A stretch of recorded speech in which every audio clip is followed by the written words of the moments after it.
How's it going, guys? Getting ready to move some ram lambs and some bucks on some beautiful, beautiful lush.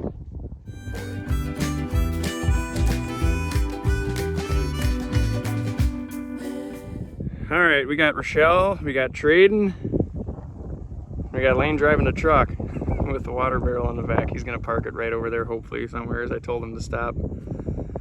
Basically, we're gonna move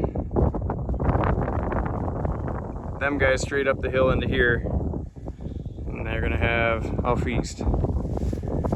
Yesterday we just got done selling, I think it was actually like $5, and then we sold a fully grown mature guard dog, Chubbs.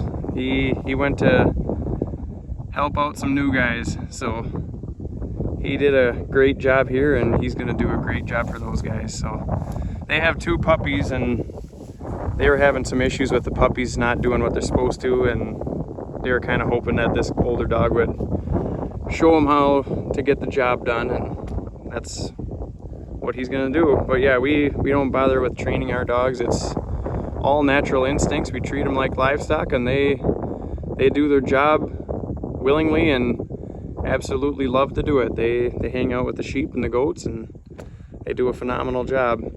But the stuff we're moving them onto here, it is some beautiful, beautiful, beautiful stuff. We got the grasses are finally starting to come in here now. We got tons and tons of red clover. Like, it's just gorgeous, gorgeous stuff.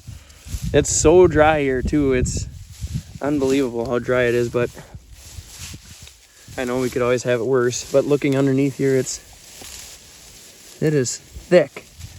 And even with for how dry it is, we still can see all the worm castings and all the other good stuff happening down below. But man, this is some good stuff. This is rocket fuel feed. They're gonna do phenomenal on it. We're gonna be picking through and selecting out the ram lambs that we're gonna be keeping back for breeding stock, and then we're gonna be selling the rest of them to the sales barn here probably next week, or at least that's what we're thinking. So stay tuned for that. Still having to use netting on this farm because we don't have the perimeter set up yet. We're planning on getting a 6-wire high tensile electric perimeter around this farm, and hopefully eventually we'll get it all set up where we can actually run polywire on the sheep and goats. Yeah, and a lot of you are probably thinking, oh man, you should try to save that for stockpile. And you know, a guy would think that too, but you got your clover and you got your grasses, and the clovers are a legume, and their carbon to nitrogen ratio for on the nitrogen side, it's a lot more full of nitrogen than it is carbon. So with it being like that, with there not being a whole lot of carbon in it, it's gonna totally disintegrate basically when you get frost. Like, we've had a couple frosts here already, and it hasn't been enough to hurt it. We're actually already to October 19th today, so it's getting late for us, but here we are wearing a t-shirt. We're getting pretty blessed with the weather we were getting, but it's really, really good feed yet. So like by the time we get to middle of December to January, like this clover will be totally black and pretty much shriveled up to nothing. Like there might be just a handful of stems left, but the grasses, they hold on to their value a whole lot longer. And you know, you look at tall fescue compared to orchard grass or timothy or brome grass, like them grasses, they don't hold up near as well as tall fescue. And if I had to guess, I would say the tall fescue has a lot more carbon to nitrogen ratio than the other grasses do. And when that happens, you know, they were able to hold on to their feed value a whole lot longer. So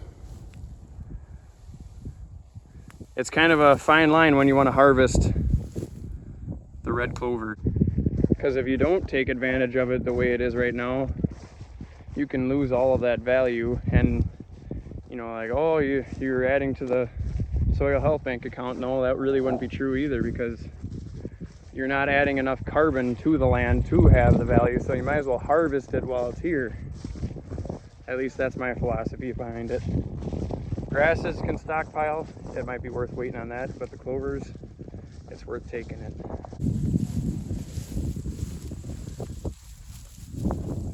And they're in.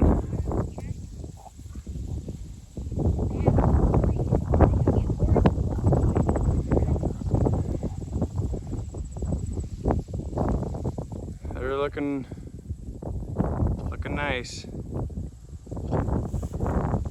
Plenty of good rams to choose from if anybody out there is looking for rams for their farm. Rusty, sit. Good boy. Yeah, they're nice and plump, that's for sure. They got pushed a little bit harder earlier this year too. I was running them behind the stockers over at the other farm and probably shouldn't have done that. If I would have had them on forage like this the whole entire year, that would have been way better. Cotton, come here. Come here. Come here. What you doing? Huh? What are you doing? What you doing, boy? Huh? Yeah, go puppy. Yeah, go boy. You're the man of the house now. Chubbs is gone. He went to work on a new farm. Now you're gonna have to take over, aren't you? Yeah, go puppy. Oh boy.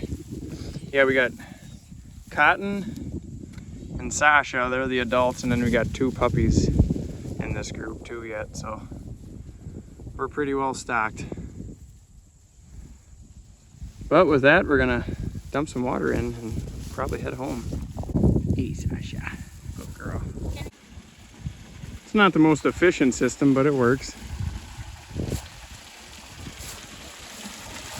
Just use a 275-gallon tote in the back of the truck and fill it up. But they don't even drink all this in probably 4 or 5 days, honestly, when they're on this green lush forage. They just simply don't drink as much. So it works.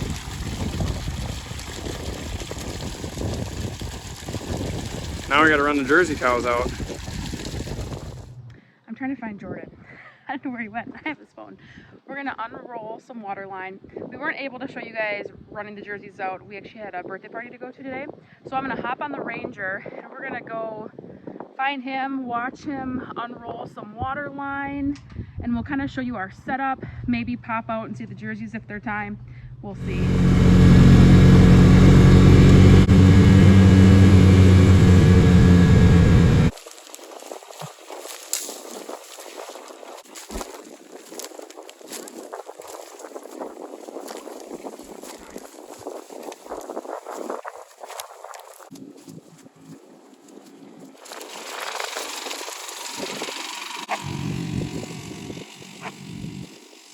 When it's warm out, it's so much easier to unroll the water line than on cold days. So we've had a couple 70 and 80 degree days. So we've been having our high school help unroll the rolls. And then now Jordan is dragging them all into place. These are 300-foot rolls, 1.25 inch water line is what we have.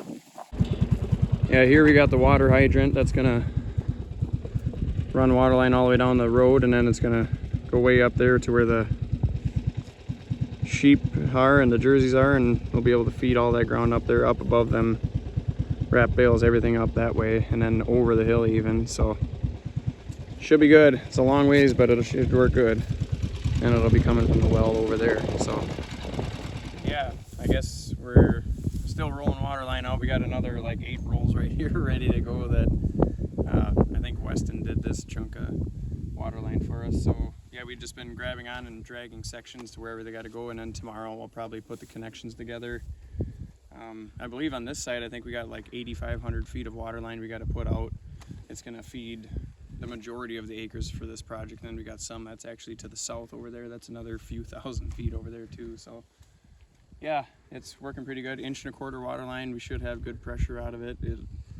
Looking forward to it. So it'll be nice to have water out there. Right now we're hauling water out to the sheep and a few of the goats and stuff like that. But yeah, stay tuned for more projects. We'll have plenty more coming. But with that, we're gonna head around out and have these boys keep on pulling water line for us. So take care and God bless.